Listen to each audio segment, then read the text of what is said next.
안녕하십니까? 배팅 부동산 대학 등록금 논쟁 패망한 조선의 축소판이다. 부동산에 매국이 있다. 진행하도록 하겠습니다. 동아일보 16년째 묶인 대학 등록금 교수도 못 버티고 해외로 성장이 멈춘 한국의 대학들 첨단학과 초봉이 기업 절반도 안 된다. 등등 이야기가 쭉 나오는데 조금 안 맞습니다. 지금 상황은 점점 학생이 이제 없어서 대학교가 문을 닫는 것이 맞는데 그거하고는 별개로 지금 운영이 안 되니까 등록금을 인상해야 된다. 이런 이야기인데 뭔가 지금 상황하고는 좀 동떨어진 이야기 같기는 합니다. 지금 제목에 있는 교수도 못 버티고 해외로 나갔다. 요거는 아주 특수한 분야 이야기입니다. 지금 보시면 지방의 한 대학은 이달 초까지 2주간 첨단 분야 교수 모집 공고를 냈는데 아무도 안 왔다고 합니다. 요거는 핑계거리를 만들려고 이렇게 한 것 같습니다. 첨단학과 교수인데 연봉을 시원치 않게 책정하니까 아무도 안 오는 거죠. 첨단학과 지금 인기가 좋으니까 이 사람들은 다른 나라 가도 그냥 취직이 잘 되는 사람들입니다. 한마디로 고급 인력이죠. 그러니까 지금 채용을 해도 오려고 하지 않겠죠. 그리고 보면은 서울에 있는 대학에도 안 온다고 합니다. 초봉이 한 8천만 원 정도 이렇게 책정을 하는데 이렇게 해도 안 온다고 합니다. 서울에서 집도 사기 어렵다.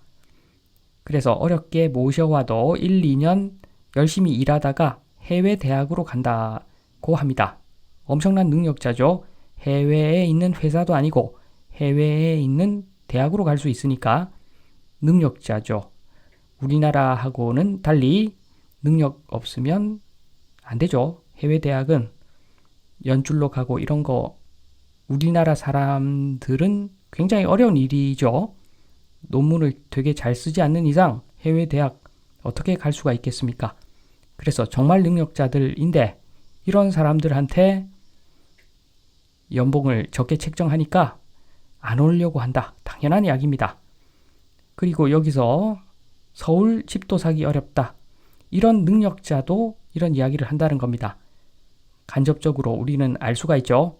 해외에 비해서 대한민국 주택 가격이 너무 비싸다. 요걸 간접적으로 알 수가 있습니다.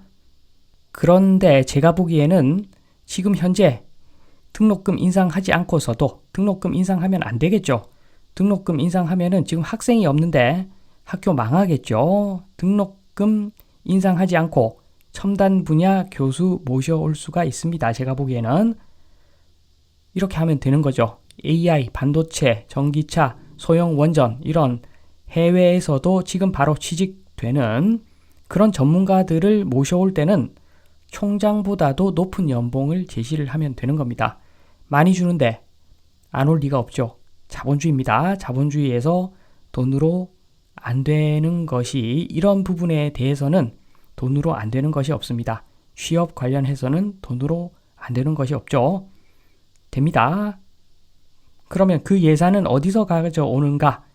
등록금 인상이 아니라 급여 현실화를 시켜야죠. 일부, 저는 전체적인 이야기를 하는 게 아니라 일부입니다. 일부 부동산학과 교수들 앵무새처럼 토건족 대변만 하죠.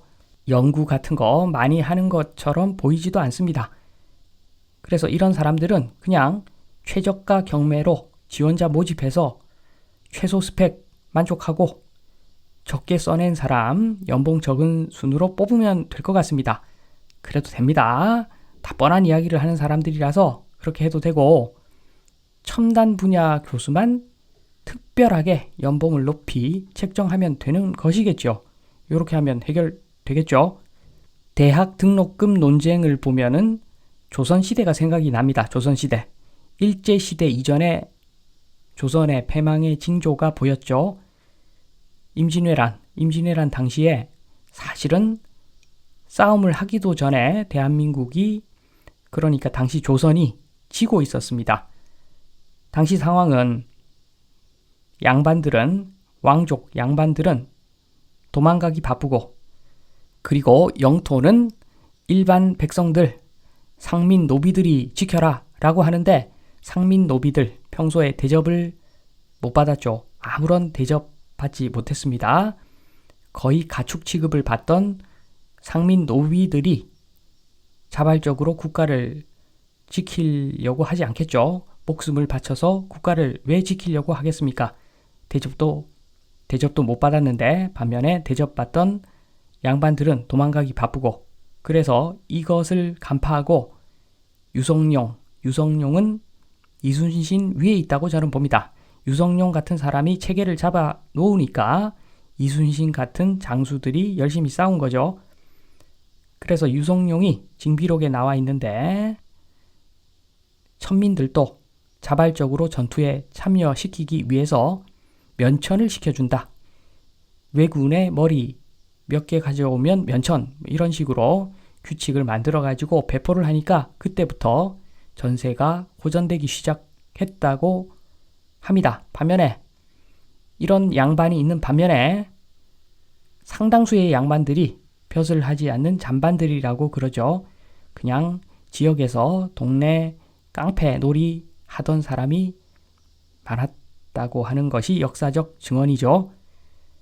요 생각이 딱 납니다. 지금 그 등록금 논쟁을 보면 능력이 있는 사람이 대접받는 거 뭐가 문제가 되겠습니까? 그런데 거기에 묻어서 나도 양반이니까 나도 숟가락 좀 얹겠다. 요거는 아닌 것 같습니다. 대학도 마찬가지죠. 대한민국의 부자들을 한번 보겠습니다. 대한민국의 부자들.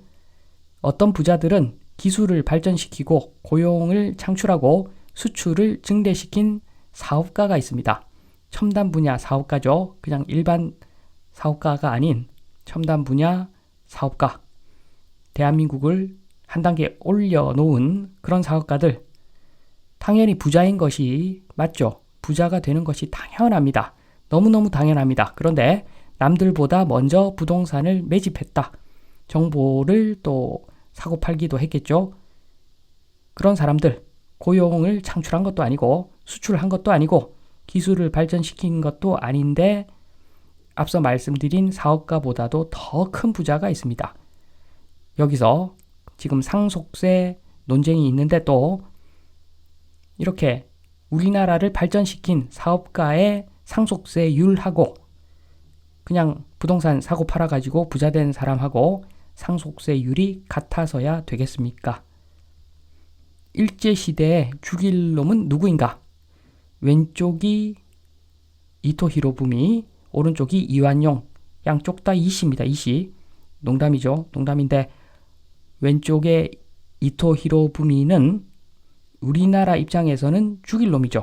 그런데 일본 사람들 입장에서는 일본을 근대화시킨 영웅입니다. 일본 사람 입장에서는.